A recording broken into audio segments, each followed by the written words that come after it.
Hello and welcome. Today, let's talk about optics mounts for Zastava rifles. So there's three things I want to do in this video. First off, I want to talk about the differences between the Zastava Yugo style side rail and a more AKM style side rail, because there's definitely a difference, and optics mounts made for one are almost always not compatible with the other. Then I want to talk about the options that are available for Zastava rifles and the types of optics mounts that are out there for those. Lastly, I want to talk about the specific optic that I have chosen that I'm using with my M90. Starting with the differences between the two. So on the Yugo style Zastava rail, it's pretty much an open channel, and then there's a stop at the very end of the rail. That's where the optics mount will slide on and slide up to, and then that's your home. That's your stop point. On the more Soviet style rails, there's a lot of different kinds, and so I think they're sort of meant to work with a few of them. The version that I have will actually stops on the back of the rail. That is the stop point, which means that this stop point is too far forward. There's too much of a difference between here and here versus on the Yugo rail where there's a stop point here, and then there's the cutout for the tightening cam right here. So there's more of a difference between those two spaces, which is why it's not compatible, even if it did fit in all the other places. That's a very rudimentary examination of the differences between the two, but just know, basically, the default standard is more for this style of optics rail, but if you have a Zastava rifle and you're looking for an optics mount, you almost certainly need to find one that specifies that it is for a Yugo style side rail. So moving on to the optics mount options for these side rails if you have a Zastava rifle. There's the modern ones that are basically just 1913 Picatinny adapters that just put a Picatinny rail across the top. You can get those from RS Regulate, Midwest Industries, Zastava sells one, there's Chinesium ones. There's lots of different ones, and with those you can pretty much put any optic you want on these rifles. However, those are all Western style optics. But if you want a more com block look, there's basically two options. Optics native to Yugoslavia and com block optics specifically for the SVD pattern of rail. The Zrak optics, originally designed for like the M76, are the obvious native choice, but there are also copies made by Iraq and potentially other options that I'm not aware of. If you know of more of them, do let me know below. And the second option is optics made for the SVD spec of rail.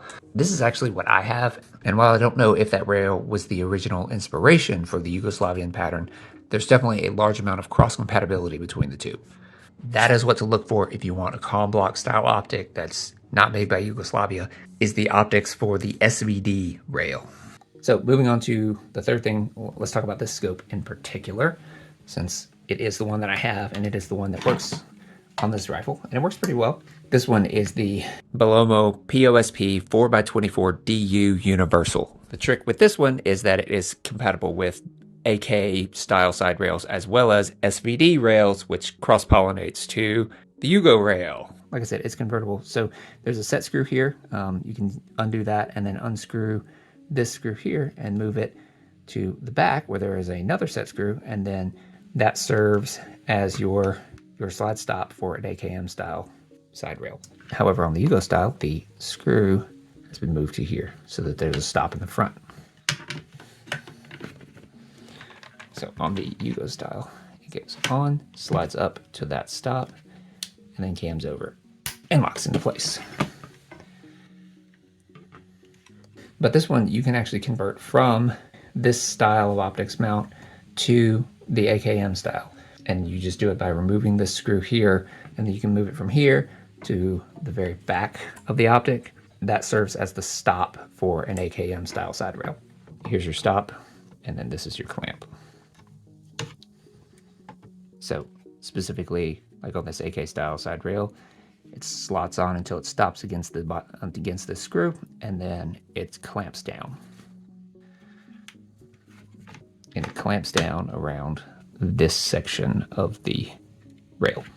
It's basically a PSO style scope in every way, although I will say the scope has a number of pros and cons. So let's just start off with the pros. Number one, the aesthetic. It looks right for these com block Cold War style rifles. Like it is appropriate for that era, right?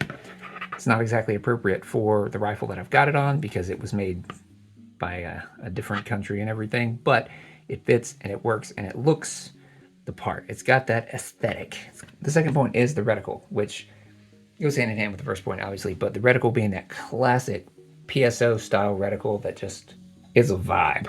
That's half the reason I wanted to get one of these, because the reticle is super cool and was super advanced in like the 60s when it came out, but it's still a really cool reticle.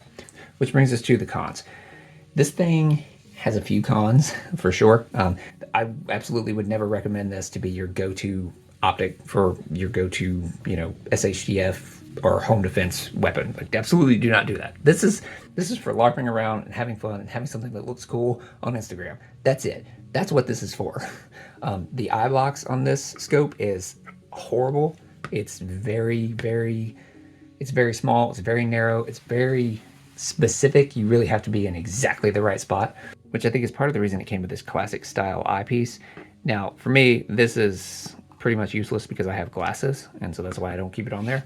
I think half the reason this is here, one, it's a sunshade, but also I think it helps to index your face to where the eye box is, because it's very narrow, and especially on an AK, when you're kind of doing a chin weld thing, getting exactly to that eye box precisely, repeatably, is kind of difficult. Beyond that, this thing is technically illuminated, but you can't see that illumination unless it is like dark. It has to be basically pitch black before you can see that illumination. It is not quote unquote illuminated the way that we think of it with modern Western optics. It is just not that at all. Other cons, despite the illumination being, like I said, practically useless, the battery life is pretty short. It does use a CR123, so that is an updated feature of this particular model. Gives you a little bit more, but it still does not last very long. It's an old style optic. It's being produced, in the modern era, but it's absolutely generations behind a $200 primary arm scope. It's just not gonna hold a candle to it. But it is a vibe, and it's cool to have. I will say it's pretty good clear glass. I forgot, I guess that would be a pro. It's not foggy or tinted, really, at least as far as I can tell. It's tapped in the top, so you could like piggyback a red dot on it. But that is the optic that I'm currently running on my Zastava rifles, and it's enjoyable. I like having it. And lastly, where I got this scope from, I bought it from actually a shop based out of Belarus called Scope Stud Store. I found them on Instagram, and it was a little sketchy, but it showed up in a rather beaten up box, but it did get here directly from Belarus. Of course, I bought it before this whole European land war kicked off, so I don't know as far as sanctions or availability if these are still out there. I'm sure there's a way to get them, but I have not endeavored to do that in about a year and a half, so your luck may vary.